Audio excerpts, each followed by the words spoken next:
toda essa construção, tanto de campanhas, né, de aquisição, campanhas aí de geração de demanda, geração de leads, né, e todo o entendimento dessa jornada, e ainda assim a parte ali onde os vendedores fazem o atendimento, a qualificação desses leads, e ainda tem que manter ali todo o desejo, interesse gerado por toda uma boa comunicação que foi criada, né, Thiago? Acho que esse é um dos primeiros pontos, né? O marketing, muitas vezes, ele consegue gerar expectativas muito altas nos clientes, né? Com a criatividade, com as mensagens, com a comunicação que é feita. Acho que um dos principais papéis ali já dos vendedores que vão atender esses leads é entender a origem deles e fazer com que essa jornada continue fluida e que não haja quebra de expectativas, não haja fricção durante esse processo, para que a experiência do consumidor seja muito boa. E aí, na nossa experiência aqui, né, até antes de começar a implantar a gamificação nesses processos, a gente sempre foi muito bom nisso, né, de planejar toda essa jornada, de entender essa jornada e planejar os touch points, onde é que entra high touch, tech touch, low touch, aqui vai interagir com bot, aqui vai interagir com humano, aqui vai ser humanizado, aqui vai ser automatizado, todas essas discussões que a gente tem, mas sempre no processo a gente tem o fator humano, tem o vendedor ali que precisa estar preparado, precisa estar treinado e precisa estar motivado para, em algum momento, fazer com que tudo isso dê certo. O consumidor, assim, tudo pode ser gamificado, tudo. Uma escola pode ser gamificada, uma padaria pode ser gamificada, uma fazenda pode ser gamificada. Tudo pode ser gamificado. Então, assim, eu devo estar entrando agora para o... Eu já fui head de marketing da Gamifique, e eu estou aí com namoro com o Rubens da Gamifique para estar voltando, né? E aí seria o meu grande desafio, seria justamente esse, que é de colocar a Gamifique numa situação de mais assim, consumidor final, digamos assim, entendeu? Então, assim, o que eu estou falando, cara, uma padaria, qualquer coisa, velho. Um bar que tem 10 pessoas, tudo você pode gamificar. Eu queria muito ter feito aqui em Uberlândia, ter gamificado uma escola municipal e uma UAI, justamente para mostrar o que a gamificação poderia fazer com os alunos ao ponto de fazê-los melhorar a qualidade das notas, assim como melhorar também o atendimento da saúde para a população. Benefício, inclusive com possibilidade de troca por exemplo, vouchers de supermercado, no caso de entregadores, né, para empresas que atuam na ponta logística do e-commerce de comidas, né, o food services, e também o lado da indústria de não só alimentos, mas alimentos, produtos de limpeza e assim por diante, quanto aos promotores, que em alguns casos são funcionários dessas indústrias. Então, para citar algumas que estão nesse grupo, posso falar PepsiCo, Johnson & Johnson, Kimberly-Clark, Hackett, Danone, L'Oréal, Coca-Cola, Procter & Gamble, Nestlé. Todas elas são, de alguma forma, aplicáveis para os promotores. Né? Os promotores que ora são funcionários, ora são parceiros, né, terceirizados às vezes.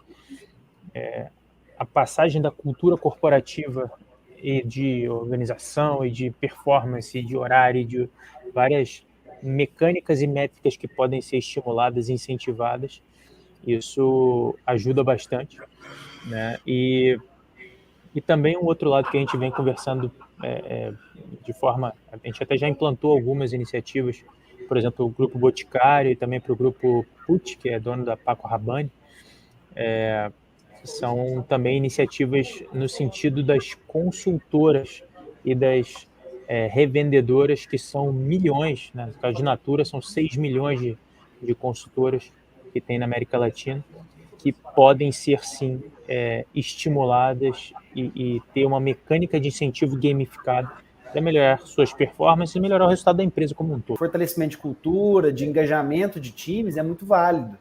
Então, eu acredito que, através da experiência que nós, né, tivemos e temos no presente, a gente consiga desenhar e redesenhar esses arcos, essas narrativas, para os projetos dos nossos clientes. É fundamental essa experiência, né? O saber fazer, aprendendo dentro do nosso próprio exemplo mesmo. Posso citar um exemplo real aqui sobre a premiação que foi oferecida em uma das corridas que a Don Quixote fez, que foi um combo, né, um pacote ali de cursos em uma plataforma de educação. E em outros meses a gente pegava mais leve, colocava coisas aleatórias, desde vales do Zé Delivery, iFood, enfim. E no mês que a gente teve a certificação, o interesse das pessoas, o engajamento, a pontuação, a vontade de vencer foi maior. Claro que tudo isso estava atrelado dentro dos indicadores de sucesso que a gente estava trabalhando naquele mês, que faziam contexto em relação à vontade de aprender mais. E isso para a empresa, né, falando enquanto gestor agora, é muito interessante, porque o colaborador tem interesse, você oferece uma oportunidade rentável para que ele desenvolva uma nova capacidade, converta isso em um trabalho mais dinâmico, mais completo para a empresa. Então, as oportunidades são infinitas, né? Desde que você saiba usar a ferramenta, ela caminha com você em todas as opções. Como é que você vê essa relação de mídia social? Porque uma das métricas que as mídias sociais vendem chama engajamento, né? E engajamento é quase um sinônimo de gamificação. Eu vejo que há muita relação em mídias sociais e gamificação. Como é que é a sua visão nessa parte digital, de mídia social? Dizem que a mídia social é uma gamificação, né? Buscar o reconhecimento com likes, com curtidas, mas contribua para esse tema de mídia social e gamificação. Pô, sem dúvida a estrutura dela, né, mecânica de feedback e coisa assim, pode se assemelhar a um jogo, até o próprio vício que pode causar tem similaridade sem dúvida. Mas eu enxergo, assim, nesse processo de até tentar entender que benefício uma eventual gamificação pode trazer para o meu negócio, para o problema que eu estou tentando resolver. A mídia social como, né, nas etapas do processo, assim, uma parte lá mais para trás, como veículos de feedback. Até para, eventualmente, né, a minha empresa, o meu problema, o público que eu estou tentando alcançar, mídia social faz sentido, né? Para não correr o risco de passar o carro na frente dos bois, né? Eu tenho que usar a mídia social, né? Aí eu tento encaixar alguma coisa ali, sendo que não resolve o problema de fato, né? Então, sem dúvida, uma vez que faça sentido a mídia social ser uma das minhas ferramentas, né? Eu acho que tem formas diversas de usar, né? Lembrei a própria MM, muito tempo atrás, fez, quando as mídias sociais estavam surgindo, né? Uma campanha de encontro MM marrom, eu acho, né? Que eles postavam várias fotos com um mundo de MM, tinha um MM marrom perdido lá, né? Assim, simples, né? Coisa trivial que, na época onde coisas assim, né, eram mais fáceis de viralizar, viralizou com facilidade, né? Então, acho que é uma ferramenta grande para se criar esse engajamento. Agora, nos dias atuais, né, onde é cada vez mais difícil conseguir, né, do zero, criar algum tipo de atenção, eu vejo que cada vez mais, né, principalmente, eu trabalhei nos últimos tempos com e-commerce, né, essa busca pelos seus respectivos nichos, né, os famosos micro-influenciadores, ou quem de fato já tem alguma credibilidade ali frente ao seu público, usá-los de alguma forma como, né, parte dessa mensagem, parte dessa narrativa que está sendo criada, como eventuais até vendedores de algum tipo de produto, né? A oferta de micro e nano influenciadores e seus trabalhos de creator economy com e-commerces médios e médios grandes que estão buscando vendas incrementais. Então, é como se fosse um Uber que une os motoristas disponíveis com as pessoas que querem carona. Só que, ao mesmo tempo, são e-commerces que querem ter vendas incrementais com a grande quantidade, hoje 22 milhões de brasileiros se classificam como influenciadores e apenas 1,2% deles ganham mais de $100 por mês. Então, quer dizer, você tem uma enorme massa de micro e nano influenciadores que se autoproclamam influenciadores, mas que não tem renda nem receita recorrente previsível, né? Então não tem nenhuma previsibilidade de receita para tomar isso como uma profissão como um todo, né? E o que a plataforma, que é o nome desse SaaS é Brand Lovers, sem o E no final, brandlovers.com, tem um aplicativo também na App Store do iOS e do Android também. É um modelo de negócio, é um mecanismo que gera tanto desafios em comum acordo com as marcas que são os e-commerces contratantes da plataforma, gera desafios tanto de awareness, de topo de funil, quanto desafios de conversão mesmo, de venda. E tem uma geração de cupons associada, e essa performance de cada influenciador, tanto em conversão quanto em awareness, ela é gamificada a ponto de gerar comissionamento similar a um mecanismo de afiliados, com comissionamento, com Pix mesmo, então, com acúmulo de 30 dias e tal, o influenciador recebe e já tem a previsibilidade de receita, tipo, você vai ganhar tanto no dia tal, ou seja, gera uma profissão. E do lado das marcas contratantes, dos e-commerce contratantes, que já são, já tem uma quantidade bem grande aí, várias dezenas, quase centenas, eles também têm como, né, essas marcas, esses e-commerce também têm como estimular através de mecanismos como se fossem mini campanhas, mas que tem já um orçamento pré-determinado. Então ele não estoura de gastar dinheiro, tem como fazer um orçamento pré-determinado. Então para a marca é muito bom. E para o influenciador é muito bom também, que quanto mais ele performa, mais ele recebe de comissionamento e também de alavancagem em outras 4 formas de benefícios e não só monetização, mas também tem pontuação, tem uma série de alavancas aí de estímulo e de incentivo.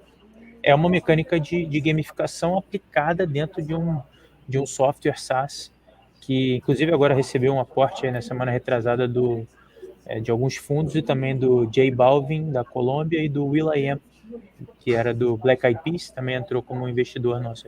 Desses treinamentos. Então, mais uma vez aí como estímulo, incentivo para que as pessoas se engajem. Na parte de treinamento e montagem de equipe de vendas, isso também se torna muito, muito forte. O Conrado trouxe aí, né? Acho que promotores, todos os agentes que estão no universo aí de marketing e vendas são muito sensíveis à gamificação, né? Eles são muito se engajam bastante, gostam de participar dos jogos, das campanhas. Já fiz muita campanha de trade marketing, então você sorteia carro, você sorteia moto, você sorteia celular, você dá cupom, você dá viagem, tudo isso motiva muito, as pessoas gostam de jogar. Ainda mais esse sentimento, esse indicador de sucesso, de uma maneira prática. Então, né, em suma, se ao longo do mês a gente falou tanto sobre isso, ao final dessa narrativa, o que você aprendeu sobre isso? Né? O que você leva de aprendizado, de conhecimento prático? O que você conseguiu desenvolver dentro desse tema? E isso tem um resultado muito bacana, né? A gente tem tido experiências significativas, até em relação à comparação. Eu não cheguei a comentar isso com você, Hugo, até em relação à comparação com anos anteriores, em que a gente fazia esse mesmo processo, essa mesma dinâmica, só que de outras formas. Imagina todo mundo jogando, vamos lá, Super Mario, por exemplo. Como é que eu sei que eu estou ficando melhor no Super Mario? Né? Como é que eu sei que eu fiz algo certo ou fiz algo errado? Então, assim, o jogo em si é muito bom em criar toda essa jornada de aprendizado com mecânica de feedback muito precisas, para que ninguém tenha dúvida de fato que eu estou passando de fase, que eu estou ficando melhor, que eu já sou capaz de vencer o chefão da fase tal, porque eu aprendi no meio do caminho tudo que precisava, né? O próprio, os jogos hoje já estão tão bons que eles não precisam nem ensinar como jogá-los. Eu começo a jogar e de repente eu já aprendi tudo que eu tenho que fazer, né? Não tem aquela, vamos ler o manual primeiro aqui, 30 minutos para começar a jogar. Não, já aprendi jogando. Então, acho que é tudo isso que a gente tem que aprender e levar para essas experiências todas que a gente está citando aqui, porque ninguém gosta de, vou colocar aqui, né, frases bombásticas, mas assim, ninguém gosta de treinar. A gente gosta de ficar melhor em alguma coisa. Se esse treinamento está me levando para aquilo, pô, excelente. Ninguém gosta de uma medalha, uma coisa por si só. Eu gosto do reconhecimento que aquilo ali me traz.